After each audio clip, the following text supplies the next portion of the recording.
I've been in the creative world for a number of years now, and the one thing I've learned is that there are many different ways to get paid for this work.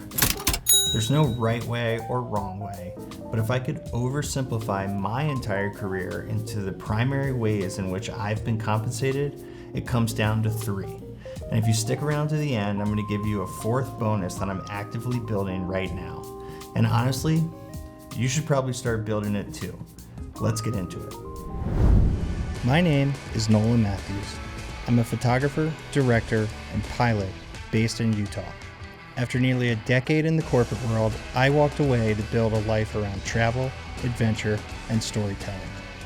This channel is all about the work, the process, and the stories behind it all. In creative freelancing, there are a lot of ways to get paid for your work, and the right model really depends on what you're doing.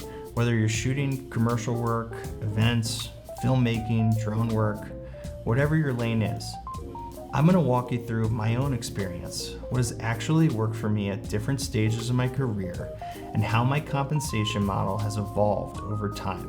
Quick context. I started out as a freelance photographer and stayed pretty firmly in that lane for several years. Over time, clients started asking me to do more: video, drones, and eventually full-scale productions. That evolution has changed how I get paid in a big way. But here are the 3 primary ways I've been compensated as a creative professional to this point, plus a 4th I'm working on right now. Number 1, day rates. Early in my career, I got paid by the hour, and honestly, when you're just starting out, hourly pricing is pretty simple. It's an understandable way to get compensated. You define a rate, you track your time, and you bill accordingly. But pretty quickly, I moved away from hourly and toward day rates, and here's how I thought about that transition. I took what I wanted to earn per hour, multiplied it by how many hours I was willing to work in a day, and that became my day rate. Simple math. If I wanted $100 an hour and I'd work a 10-hour day, then that's $1,000. Now, when I was starting out, I would often discount the full day rate slightly from what adding all the hours would get you. So instead of $1,000, maybe I would say $850 a day. Why? Because it incentivizes the client to book me for the full day, and it gives me the security of a locked-in day rather than billing by the hour and hoping it adds up. These days, day rates are the foundation of how I operate. Whether I'm the lead photographer, a drone operator, or a crew member on someone else's production, I have a rate card that defines what I charge for each role per day. That rate card is something you need to define early and revisit often. Your rates will shift depending on the client, the scope, and where you are in your career. That's normal. But having a clear rate card means you're never starting from zero when someone asks you what you charge. Number 2, image and asset licensing. The second way I've been paid is through image and asset licensing, and this one has showed up in a few different forms throughout my career.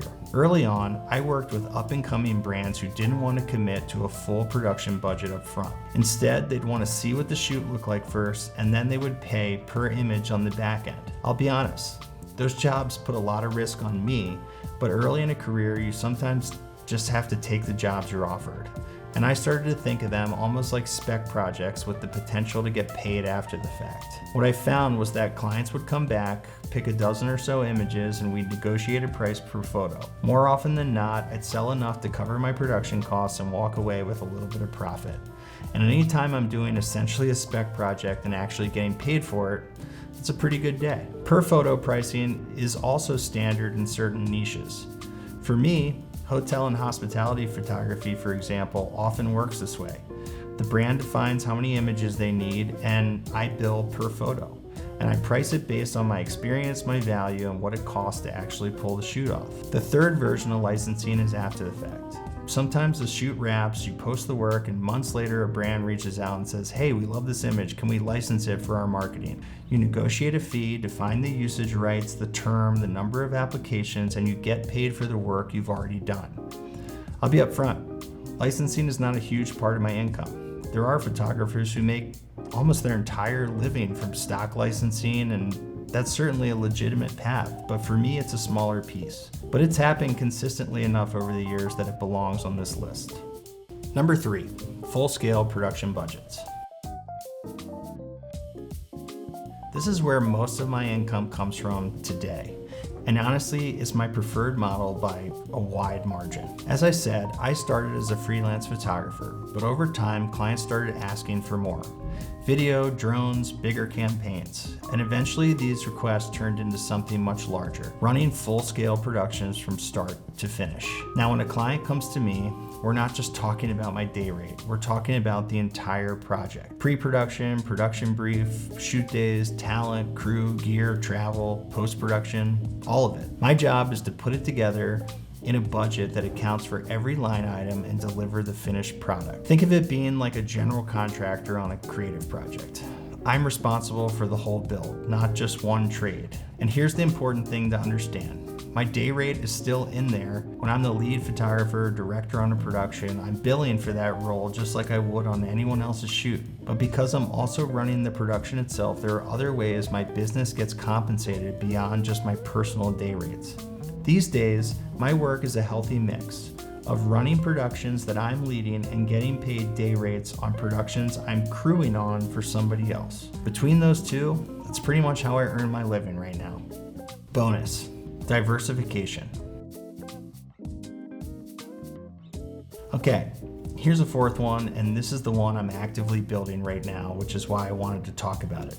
Diversification. If I'm being honest with myself, the way my business is currently structured, the majority of my income comes from being on productions, which means if I'm not on a production, I'm largely not generating revenue. And that's a real vulnerability, and it's something I think about a lot.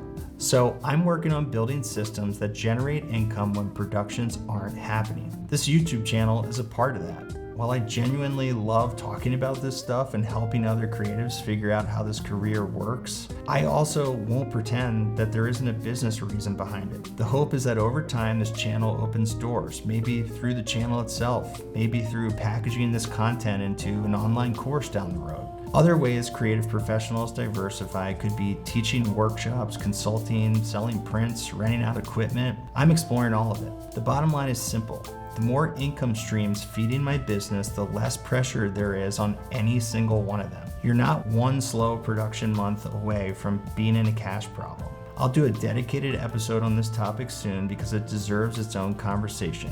But I wanted to plant the flag here because if you're building a creative business, you should be thinking about this from day one.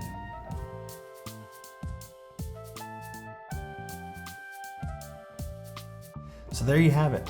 Day rates, image licensing, full production budgets, and the diversification piece I'm still actively building. This is still a job and I'm still running a business. And that means the money coming in needs to consistently outpace the money going out on things like equipment, personnel, travel, systems, all of it. The goal is always to keep leveling up, getting into better gear, bigger projects, stronger revenue streams, while also making sure that the foundation stays solid underneath all of it. I hope this was useful.